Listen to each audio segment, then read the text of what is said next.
Through the first 2 centuries of U.S. history, my students certainly have forgotten this entirely. Through the first 2 centuries of U.S. history, political leaders in Washington gauged the size and capabilities of America's armed forces according to the security tasks immediately at hand.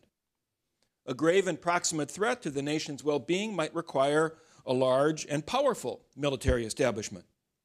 In the absence of such a threat, however, policymakers scaled down that establishment accordingly. With the passing of crisis, the Army raised up for the crisis, went immediately out of existence. This had been the case in 1865, in 1918, and indeed in 1945.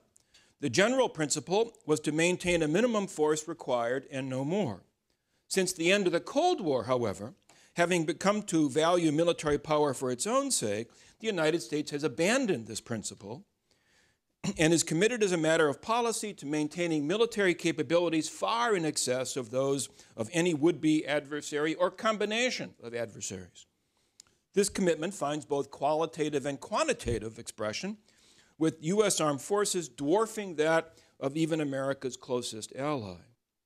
Thus, whereas the United States Navy maintains a dozen very large attack aircraft carriers, the once vaunted Royal Navy has none. Indeed, in all the battle fleets of the world, there is no ship even remotely comparable to a Nimitz-class carrier. Today, the United States Marine Corps possesses more attack aircraft than does the entire Royal Air Force. And the United States has 2 other even larger air forces, one an integral part of the Navy, and the other officially designated as the United States Air Force. Indeed, in terms of numbers of men and women in uniform, the United States Marine Corps is half again as large as the entire British Army. And the Pentagon has a second, even larger army, actually called the United States Army, which in turn operates its own air force of several thousand aircraft.